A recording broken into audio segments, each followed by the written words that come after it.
মিনার জুড়ে আওয়াজ চলে আসবে, একটি শোক সংবাদ শুনুন, একটি শোক সংবাদ শুনুন। আব্দুল মমিন সিরাজি দুনিয়াতে আর বেঁচে নাই। আব্দুল মমিন সিরাজি আর দুনিয়াতে বেঁচে নাই। আমার নাম মসজিদের মিনার জুড়ে আওয়াজ হবে, একটি শোক সংবাদ শুনুন। আব্দুল মমিন সিরাজি আর দুনিয়াতে বেঁচে নাই। দলে দলে মানুষগুলি দেখার জন্য আসবে, আফসোস করতে থাকবে লোকটা ভালো ছিল অথবা লোকটা খারাপ ছিল। সবাই আফসোস করতে থাকবে, ঘর থেকে বের করে দিবে। যাদের জন্য রাত নাই দিন নাই পরিশ্রম করিয়া হালাল নাই হারাম নাই অর্থ উপার্জন করলাম, ওই পরিবারের সদস্যরা বলবে সিরাজি হুজুরকে ওই ঘরের ভেতর থেকে বের করো, মসজিদের ভিতর থেকে খাটিনাটা নিয়ে আসো, তারে গোসল করাইয়া ওই খাটের উপরে রেখে দাও।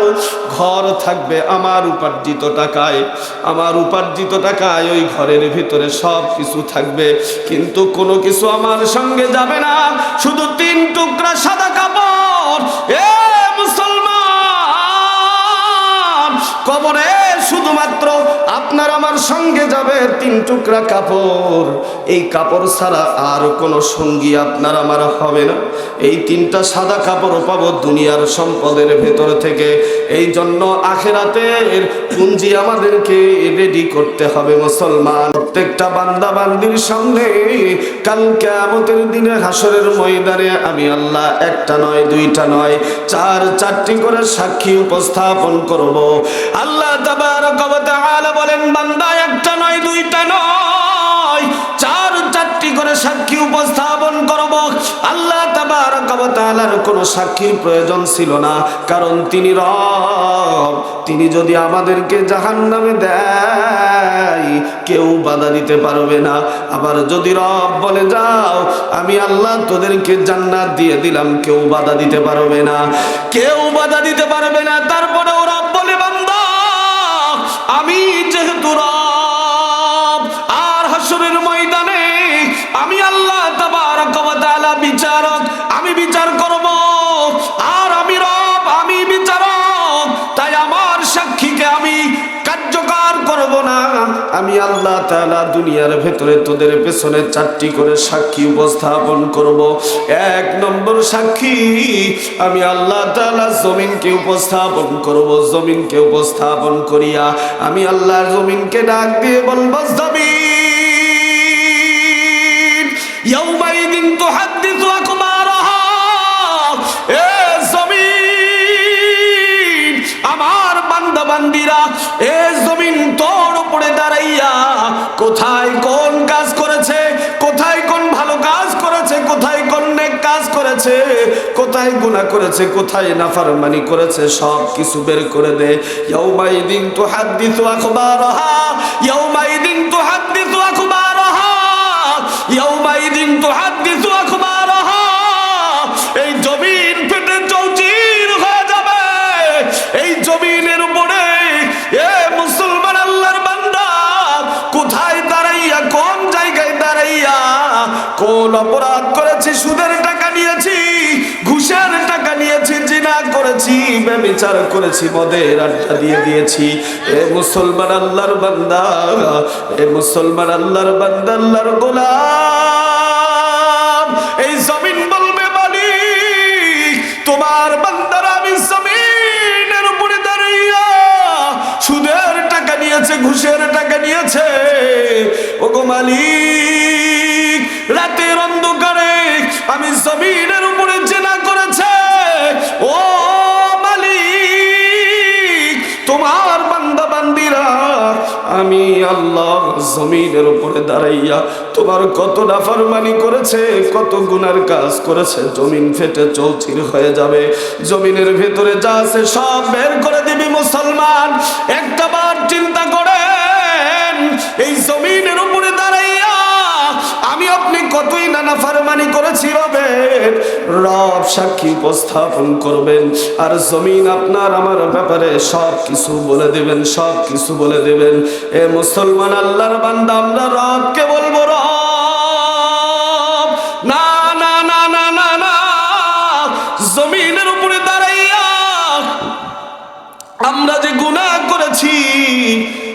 জমিন তো আমাদেরকে কোনোদিন বলে নাই, আমাদেরকে নিষেধ করে নাই, আমাদেরকে বাধা দেয় নাই। জমিন আজকে মিথ্যা কথা বলতেছে, মিথ্যা কথা বলতেছে। আল্লাহর নাফরমান বান্দারা অস্বীকার যাবে। আল্লাহ তাবারক ওয়া তাআলা বলবেন, বান্দা তারা একটু অপেক্ষা কর, আমি আল্লাহ দ্বিতীয় সাক্ষী, আমি রব তোদের সামনে উপস্থাপন করব। আল্লাহ তাবারক ওয়া তাআলা বলবেন, ওয়াকালু ইয়া ওয়াইলাতানা মা লিহাদাল কিতাব লা ইউগাদিরু সগীরাতাও ওয়ালা কাবীরাতান ইল্লা আহসাহা। আল্লাহ তাবারক ওয়া তাআলা কাল কিয়ামতের দিনে হাসরের ময়দানে আল্লাহ তাবারক ওয়া তাআলা এমন একটি কিতাব আপনাকে আমাকে আপনার আমার হাতের ভেতরে দিয়ে দিবেন।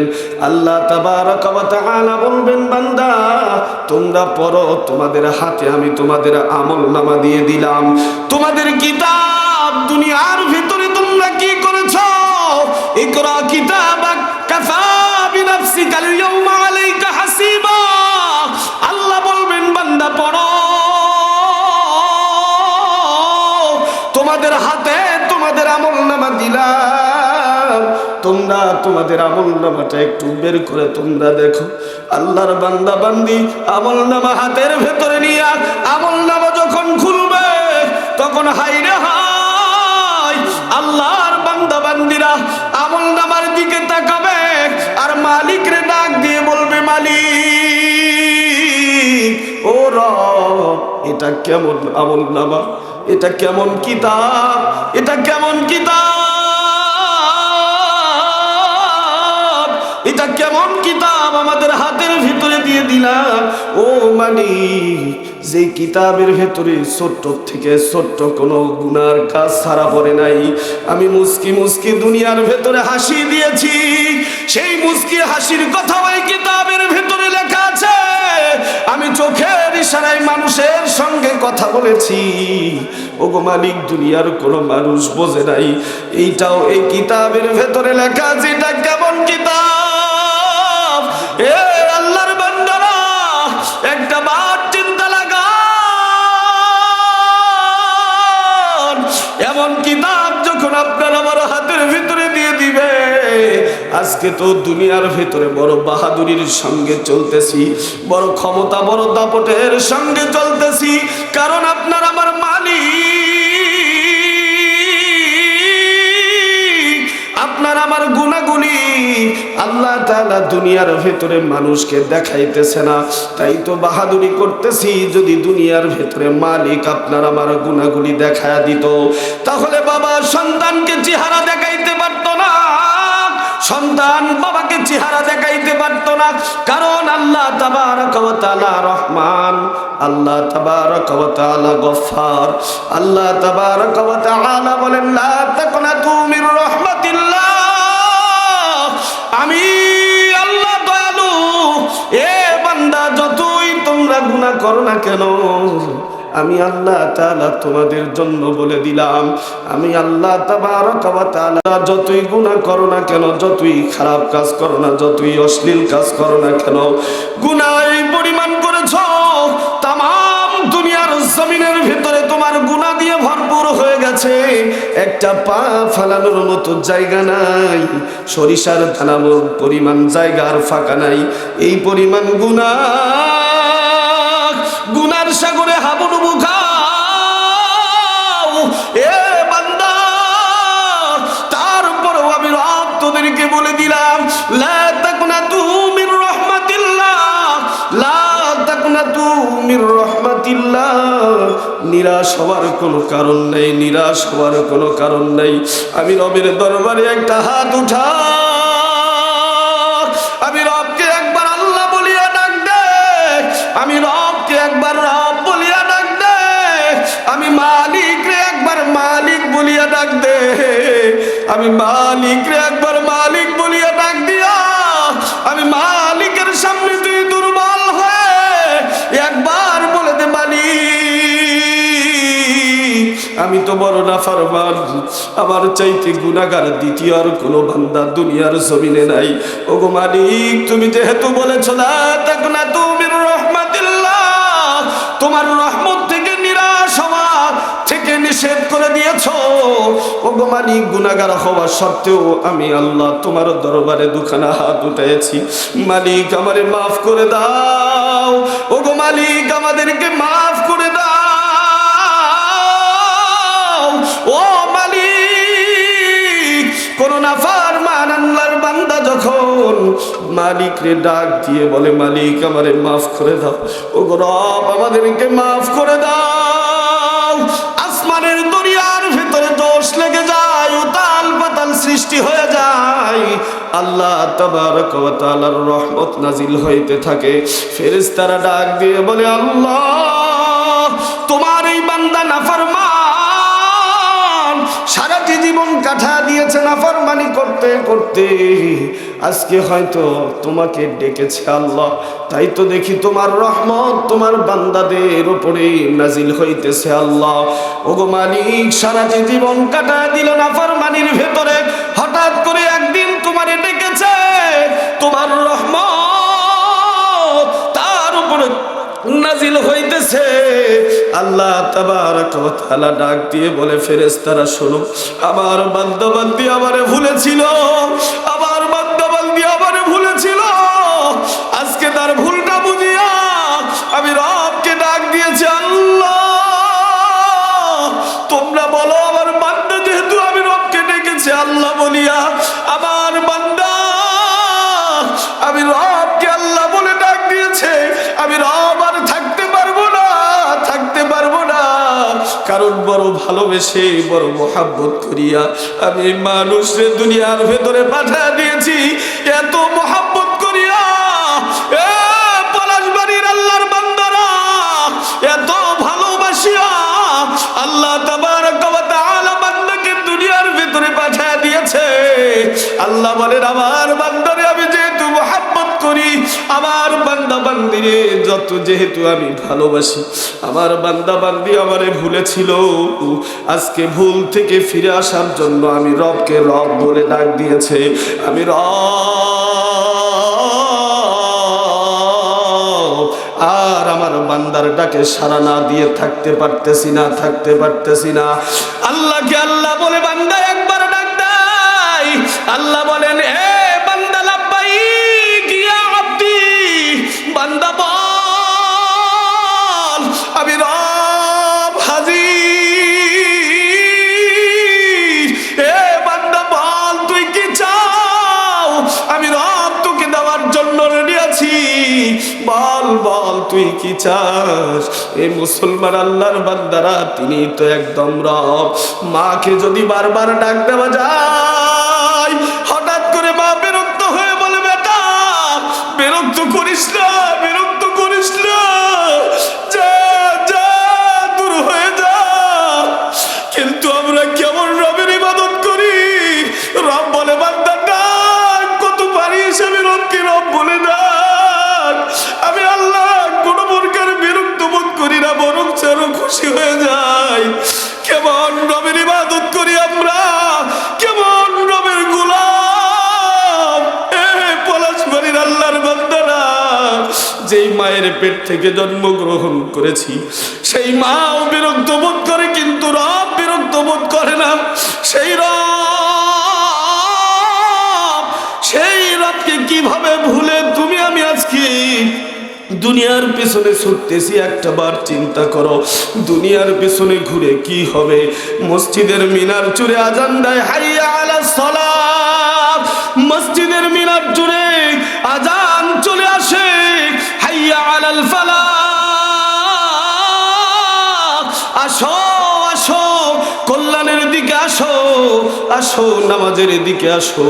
আমি জমির ভেতরে পাসুন নিয়া কোদাল লিয়া কাজ করি, আমি দোকানের ভেতরে সময় কাটায় দেই, ব্যবসা বাণিজ্যের চাকরি বাকরির ভেতরে সময় কাটায় দেই।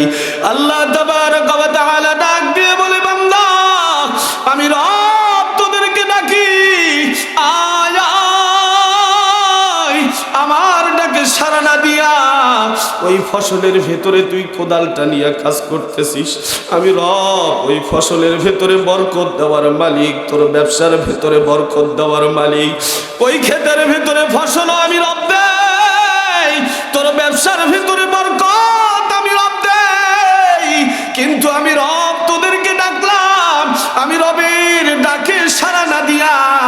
তোর ওই ফসলকে বড় মনে করলি, তোর ব্যবসাকে বড় মনে করলি, তোর চাকরিকে বড় মনে করলি।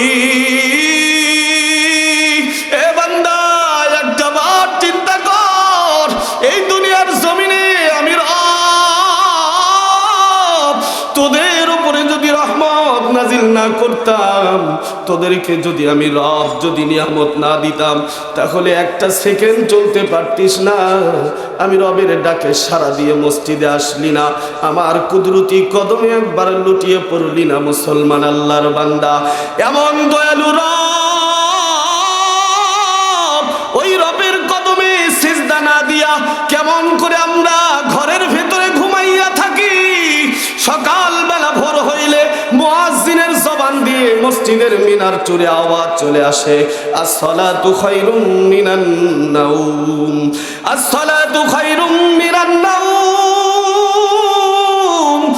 নামাজ ঘুমের চেয়ে নামাজ উত্তম।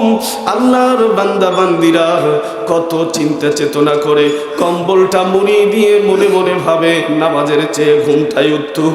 আল্লাহ তাবারক ওয়া তাআলা ওই সময় বলে, হায় রে হায়, এই বান্দা বান্দিরাকে আমি ভালোবাসিয়া বড় আদর করিয়া দুনিয়ার ভিতরে পাঠাইলাম। যেই বান্দারে আমি এত মহব্বত করি, এ বান্দা তোরে আমি এত মহব্বত করি, এত ভালোবাসি, এত মহব্বত করি, এত ভালোবাসি, আর আমি রবের কুদরতি কদমে সেজদা দেওয়ার জন্য তোরে ডাকা হলো, তারপরেও তুই আসলি না কম্বলটা মুড়ি দিয়া।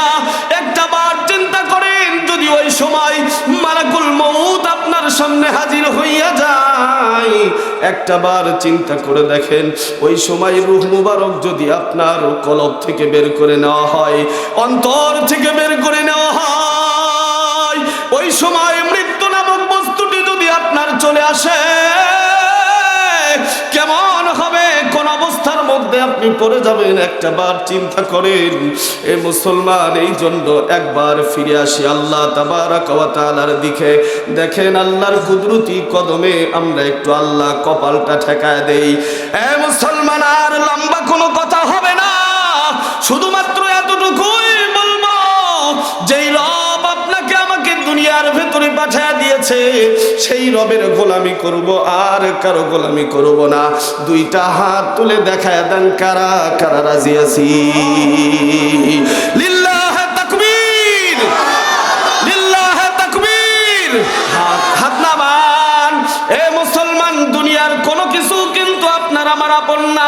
সম্পদ সম্পদের জায়গায় থাকবে, টাকার জায়গায় টাকা থাকবে, মালাকুল মউত উপস্থিত, আমার টাকা, গাড়ি বাড়ি, ব্যাংক ব্যালেন্স সব কিছু পড়ে থাকবে, শুধু থাকবো না আমি। কথা বলেন ঠিক কি না? সব কিছু চলবে আগের নিয়মে। হঠাৎ করে মসজিদের মিনার চুরে আওয়াজ চলে আসবে, একটি শোক সংবাদ শুনুন, একটি শোক সংবাদ শুনুন। আব্দুল মমিন সিরাজি দুনিয়াতে আর বেঁচে নাই। আব্দুল মমিন সিরাজি আর দুনিয়াতে বেঁচে নাই। আমার নাম মসজিদের মিনার চুরে আওয়াজ হবে, একটি শোক সংবাদ শুনুন। আব্দুল মমিন সিরাজি আর দুনিয়াতে বেঁচে নাই।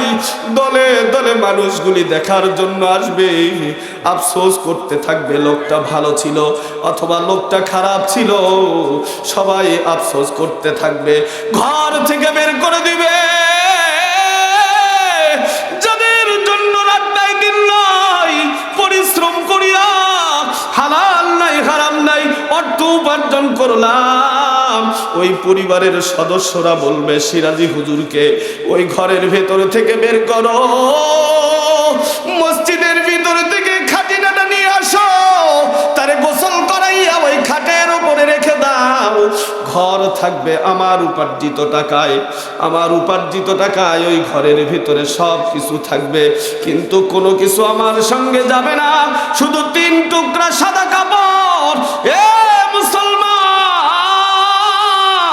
কবরে শুধুমাত্র আপনার আমার সঙ্গে যাবে 3 টুকরা কাপড়। এই কাপড় ছাড়া আর কোনো সঙ্গী আপনার আমার হবে না। এই 3টা সাদা কাপড় পাবো দুনিয়ার সম্পদের ভেতর থেকে। এই জন্য আখিরাতের পুঁজি আমাদেরকে রেডি করতে হবে মুসলমান।